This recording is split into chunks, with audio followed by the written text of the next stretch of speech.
you've ever watched a zombie movie or touched any piece of zombie media, you've probably asked yourself, would I survive a zombie apocalypse? Maybe you even built a whole plan in your head just in case. One rainy afternoon, I found myself on the couch asking a very specific version of that question. What if I was in a zombie outbreak, but I had access to one Kirby copy ability because, normal people think of stuff like that. And that's the premise of this video, looking at the pros and cons of 5 different Kirby copy abilities for the zombie apocalypse. God. In order to begin this hypothetical, theoretical scenario, we're going to have to set some ground rules for the zombie apocalypse. The disease is 100% fatal. Once you've got it, that's it, you die. And then you come back to life as a zombie. It's not waterborne, it's not airborne. Animals that get the virus just die outright and don't reanimate, so that's a plus. No angry flocks of birds or mosquitoes carrying the virus. We'll mostly be dealing with Romero's slow-moving zombies, maybe a sprinter or two, but they're extremely rare. You get bit and that's it. And that should be it for the ground rules. Yeah, that sounds like a pretty standard zombie apocalypse probably. And now that we've got the ground rules out of the way, let's get into those copy abilities. So I believe one of the most commonly picked copy abilities would probably be Fire. You have an actual flamethrower at your disposal without hauling around the extra gear. Fire Breath is like a continuous stream of fire that can engulf pretty much everything. You'd be the king of crowd control. Hordes big and small will fall to the flames that you spit out. You also get this cool fireball blaze dash thing that lets you dash at high speeds while catching even more stuff on fire. You could probably use flame dash to clear gaps that you couldn't otherwise by jumping.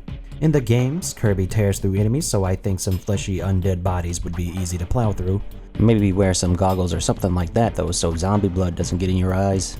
You'll always be able to escape when overwhelmed, or burst into a group and set fire to the whole place. Incineration is the best way to completely destroy a zombie and the threats that it causes. It's real good with dealing with large numbers. You get a cool fire crown, and with that fire crown, you're a light source. You can navigate around at night pretty easy, or in caves or ruins. I don't think you can turn it off, but in the games, the fire crown doesn't actually burn people. You can cook your own food, you can boil your own water, you can set fires for a defensive perimeter. With the fire ability, you're multifunctional. But fire isn't going to solve all your problems. It's a threat to everything you've built if your fire manages to spread to an uncontrollable degree. Zombies have no fear of fire, so it's not going to slow them down either. They also don't die immediately upon being lit ablaze, and a burning zombie can do more damage than a normal one. Your collateral damage is going to be extreme. Fires spread, and unless you pre-planned everything or have a way to put them out, your copy ability is just going to add more to the flames. You could end up burning down valuable resources like shelter, food, or gear. Your flames might even attract unwanted attention, like zombies, war zombies, or even worse, the evil survivors. I mean, other than that though, you're pretty good. Maybe you're not a pyromaniac and torturing zombies isn't satisfying at all. What if you just wanted to get away from it? The entire apocalypse, get away from all of it. Wing Kirby might be your answer. Taking to the skies is always good considering zombies don't fly. And we've already discussed in the rules that you don't have to worry about birds and other flying animals carrying the virus. The wing copy ability would dominate in mobility. It can glide indefinitely and escape from most situations as long as there's open air. Just like don't get caught lacking in a tunnel or something. You can outrun any kind of zombie, be it a sprinting zombie or even just a slow one. Reaching rooftops or other safe zones is a breeze, and you can scout areas up ahead from the sky. That's good utility. Escape potential is key in the zombie apocalypse. But how would you defend yourself, you may ask? Well, Feather Gun has a decent spread and could probably pierce the skull if it can do damage to Kirby monsters. That's a ready feather projectile that you don't have to reload and you don't run out of them. You can also slash with the wings for melee combat, but I'm not sure if I'm comfortable with letting zombies get that close. Wings are moderate DPS, I'd say. It would be good for crowd clearing while moving fast, but it won't be holding any ground. If we're throwing in the bluster element, that little swirl tornado thing that happens when the feather hits a person, that's even better. It might rip zombies to pieces if their body is fragile enough because it's gonna be ragdolling them. So you can escape from almost any situation if you've got open air, and you can defend yourself if it's necessary, but there are some downsides to Wing too. It lacks heavy knockback, and that's pretty dangerous if you're doing close range combat. You don't get any extra armor or durability, so you absolutely have to rely on evasion. It isn't really helpful in long-term rebuilding scenarios either, since you can't purify water or generate food, or anything of that nature actually. I mean, the scouting thing still works though. It's perfect for hit and run tactics, and you can thrive either alone or as a scout in a group, but if you get cornered, it's over. So we've established that wing is great for like running and escaping, but what if you wanted to be that slippery and had to stay close? And be cool, because that's important. Bringing silent death to the zombie apocalypse is one of the coolest abilities around, the ninja ability. Honestly, this is more so just for being stylish, but ninja actually has a skill set that would be extremely useful. Normally, it would take months to consistently headshot a zombie with a shuriken, but you have ninja. You have perfect aim with the shuriken, and you have an infinite number of them. Any silent mid-range weapon capable of taking out zombies is amazing. With ninja, you're the king of quiet kills. You get smoke bombs too, and those are good. Not only that, but stealth slash is cool, and it would be wicked on groups. You're not going to be a tank during the outbreak, but you'll be great at controlled bursts of zombie killing. You can wall cling and scale walls too, and that's helpful. I don't think you will be using a Zuna drop ever though. Grappling zombies is a big no-no. Quad shock would be good at close range. That's the move with the katana and the whoosh thing that comes out that does a lot of damage. Blossom Storm would blow away close zombies, and I can make an educated guess that it smells nice, which is something you'll need on account of all the rotten corpses and decay. I'm not sure how helpful substitution jutsu would be though. I don't think tricking zombies in that manner is gonna help too much, and you can outright avoid the situation. Might work against evil survivors though, and you know there's probably gonna be at least one of those. Like Wing, you'd be great at recon, but you'd also be really good at infiltrating buildings. Having ninja powers, you'd be silent. That would even work on other pesky survivor bases. You'd be great at stealing supplies or clearing a path silently for others. An expert at covert survival, especially at night or in high-risk areas. Like with all these abilities, it'll give you the leg up on the zombie apocalypse, but it ain't gonna solve it for you. You'll rely heavily on not being caught because you got zero durability. One smack and it's over. You don't got any AoE besides maybe Stealth Slash, but that's not gonna save you from a huge horde of zombies. Neither will the smoke. I mean, it'll confuse them, but it's not gonna kill all of them. You're not gonna be purifying water or having any long-term survivability options either, like providing electricity. Also, with you relying on stealth, if you get discovered, you're gonna get overwhelmed real fast. Anyway, I think I'd like to go over another common sense pick. The zombie apocalypse isn't gonna be about killing zombies 24/7.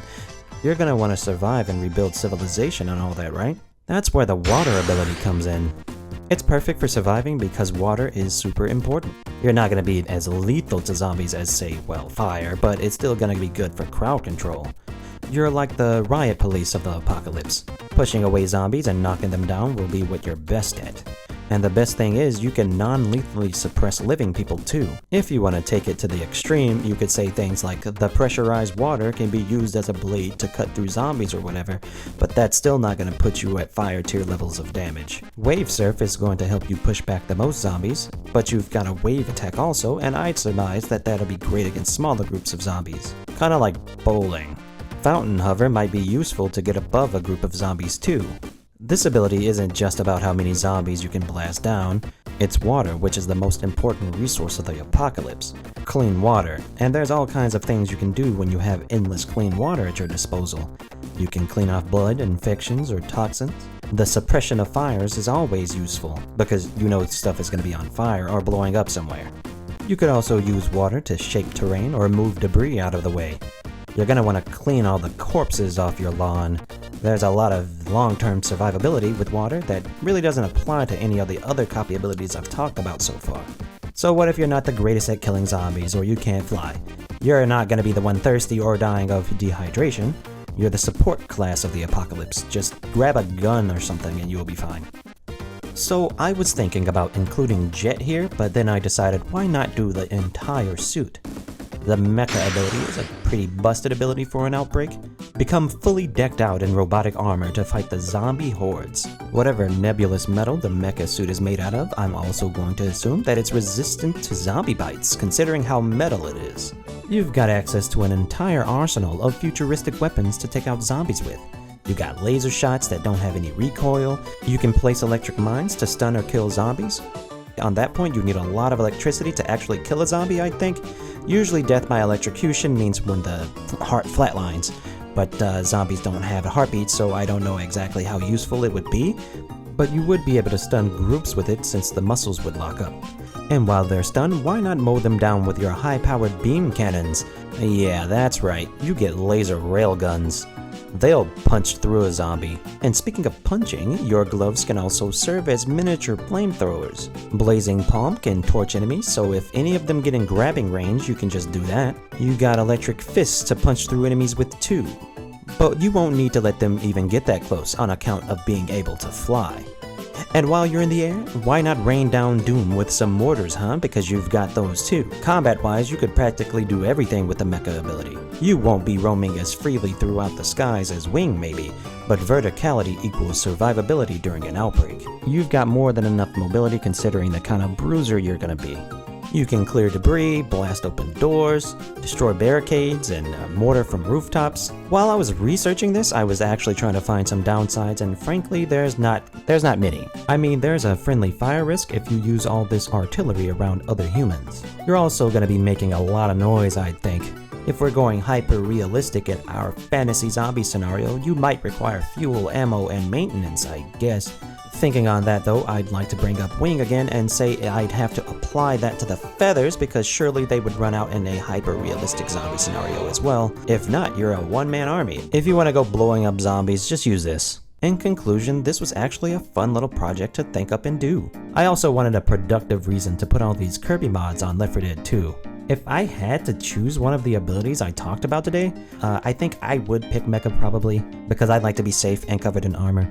Fire's your go-to crowd clearer, Wings got you covered if you want to go into the air and you don't want to deal with any zombies, Ninja's for people that are afraid of heights, but still want to sneak around unnoticed, Water's important for everyone all the time, and Mecha's straight busted when it comes to killing zombies.